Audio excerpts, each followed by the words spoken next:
A clinometer is a measuring tool used to measure very large objects. Our clinometer is very easy to make and easy to use.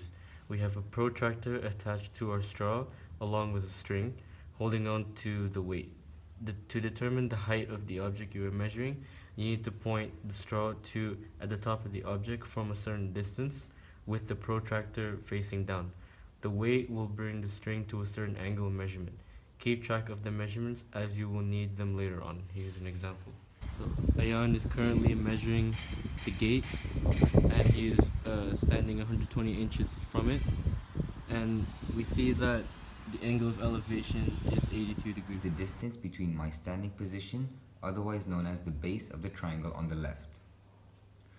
To find the height of the gate above eye level, we need to take tan, which is equal to the opposite over the adjacent side, as our first setup. We then move on to tan of 8 degrees is equal to x, being our height of the gate above eye level, over 3.048 meters. The reason we took tan of 8 degrees was because to find the angle of elevation, we need to subtract our first angle from 90. 90 minus 82 is equal to 8 degrees. Our third step is to multiply 3.048 meters by the tan of 8 degrees. We did this because we needed to make this number, 3.048, go on to the numerator side. So x is going to equal to 3.048 times the tan of 8 degrees. Therefore, x is approximately 0.428 meters. To find the total height of the gate, we simply add the height of the gate from above our eye level along with the measurer's height himself.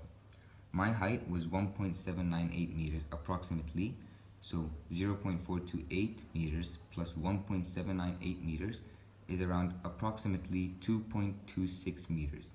Therefore, the total height of the gate is approximately 2.226 meters. 3 meters away from the stationary object, and the I'm looking at the ceiling, and the angle right now is 64 degrees.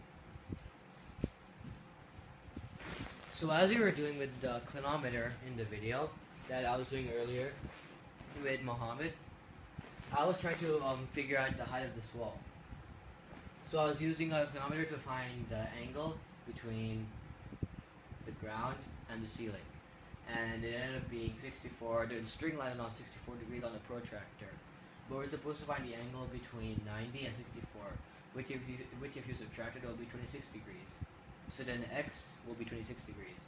And we need to find the height from my eye level to the ceiling so that we can find the actual height of the wall. So we'll use this equation to find the height, the small height. So then L we know is 3 meters since it's the distance from me to the wall. So 3 meters divided by tan x. So tan times x. X is 26 degrees. So it's going to be tan times 26 degrees. And if you do that in the calculator, tan 26 degrees rounded 0.49. So 3 meters divided by 0.49 degrees. If you divide it, it's going to be 6.12 meters. That will be your height over here, 6.12 meters. And to find the actual height, basically the same thing, but you're going to add the distance, which is basically from ground to my eye level. So we already know this part, so we can just put it right here. 6.12 meters plus the distance, which is 1.75 meters. If you add that up, 6.12 let's set 1.75 equals 7.87 meters. That is your actual height of the wall. And that is how you find the height of a wall by using a clinometer and some math.